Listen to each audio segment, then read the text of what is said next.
February 3rd, 2017, 2:17 in the morning, southern Philippines. Gunfire echoed through concrete corridors thick with smoke and dust. A man lay bleeding on the floor of a shattered building, pulse fading, breathing shallow. 50 meters away, an enemy position fired intermittently through broken windows. Between the wounded soldier and safety stood open ground, exposed and illuminated by muzzle flashes. And running toward that danger, not away from it, was a Filipino combat medic carrying nothing but a rifle, a trauma kit, and training that demanded one simple rule: the wounded come first. Combat medics operate in a world where seconds weigh more than bullets. Unlike infantry who suppress threats, the medic moves toward the fallen, often under active fire. His weapon is both rifle and tourniquet. His battlefield is measured not just in terrain, but in heartbeats. To understand the mind of a Filipino combat medic is to understand a discipline that blends medical precision with warrior instinct. A mindset forged not in classrooms alone, but in environments where hesitation can cost two lives instead of one. The training begins long before the battlefield. Philippine combat medics endure a dual-track formation. They are first soldiers, then medical professionals. Physical endurance training is non-negotiable. Long-distance runs under full combat load. Obstacle courses completed while carrying simulated casualties. Night navigation drills in jungle terrain where every misstep risks injury. They are trained to operate exhausted because real emergencies do not wait for rested minds. Medical training is equally relentless. Hemorrhage control, airway management, management, needle decompression, intravenous access under stress. Procedures are practiced repeatedly until muscle memory overrides panic.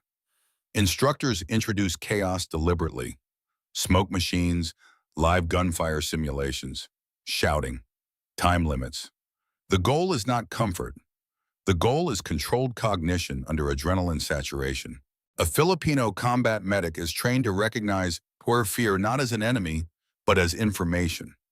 Elevated pulse, tunnel vision, rapid breathing. These are biological responses, not weaknesses. The medic learns breathing control techniques to slow heart rate within seconds.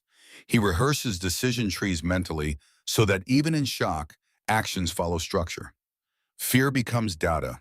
Data informs action. Unlike hospital settings, battlefield medicine rarely offers sterile conditions: mud, blood, debris, darkness. The medic must diagnose by touch, by sound, by instinct sharpened through repetition. He must distinguish between survivable injury and catastrophic trauma in seconds. He must decide who can be saved immediately and who must wait. Decisions that weigh heavily long after the mission ends.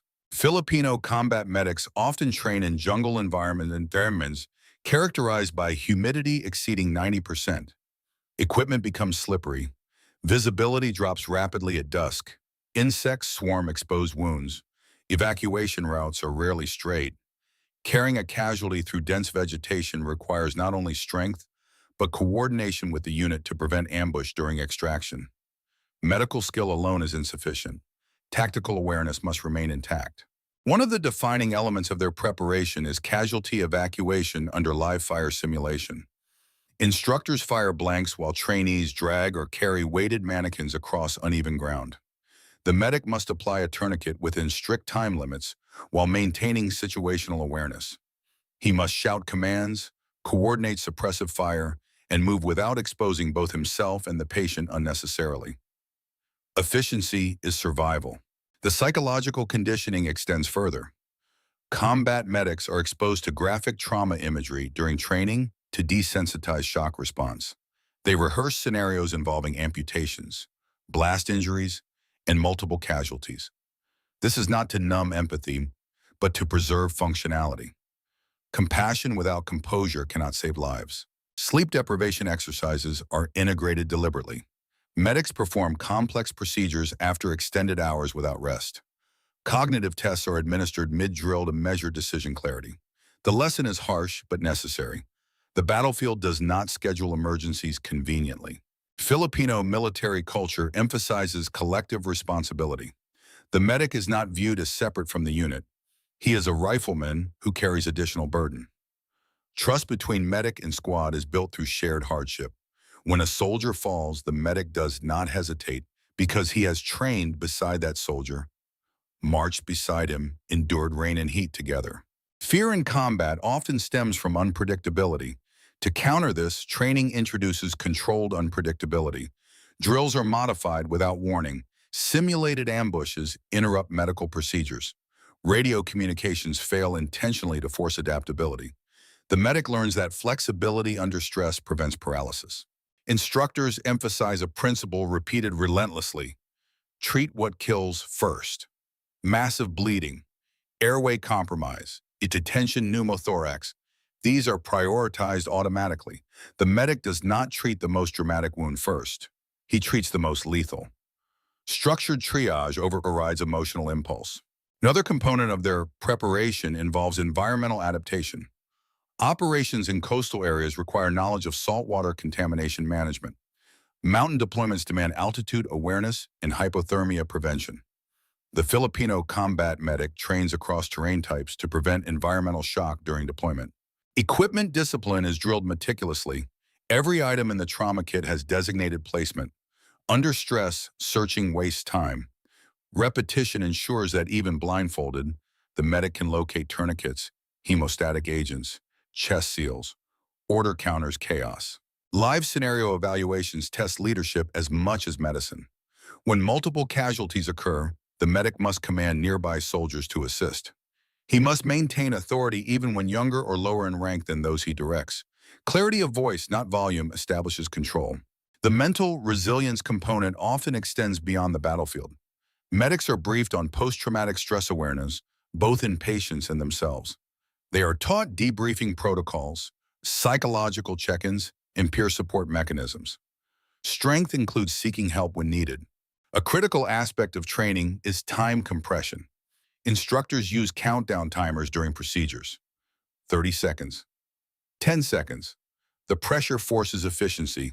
On a battlefield, uncontrolled bleeding can kill in under 3 minutes. The medic must move faster than mortality. Physical conditioning includes casualty carries exceeding body weight loads, firemen's carry over long distances, stretcher transport across uneven ground. Strength without endurance is insufficient. Endurance without strength is dangerous. Both must coexist. Medical drills are conducted in darkness to simulate power outages or nighttime firefights. The medic learns to rely on headlamps, limited illumination, and tactile identification of wounds. Vision cannot always be trusted. Communication discipline is embedded deeply. A medic must relay injury severity clearly over radio under stress. Miscommunication can delay evacuation or misallocate resources.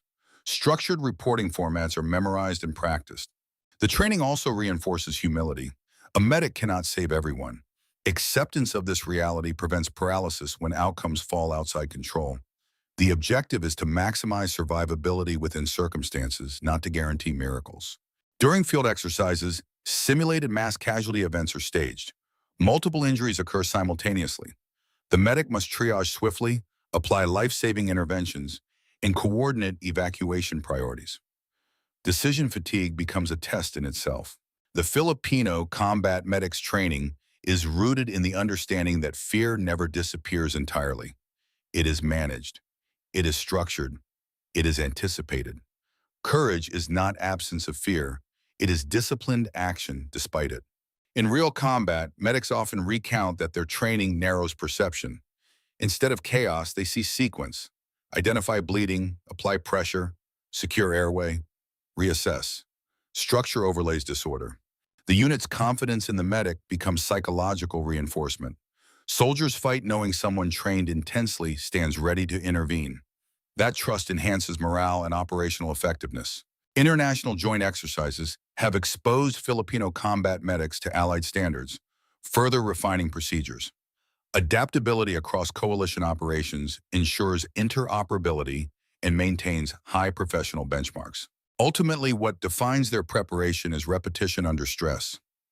Thousands of tourniquet applications, hundreds of simulated evacuations, dozens of full-scale exercises. Skill becomes instinct. Skill becomes when the medic in that shattered building reached the wounded soldier at 217, he did not think about heroism.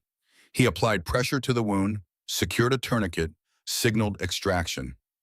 Gunfire continued. His breathing remained controlled. Inside the mind of a Filipino combat medic, fear is acknowledged but never obeyed. Training builds a framework stronger than panic. In environments where survival depends on seconds, that framework becomes the difference between loss and life.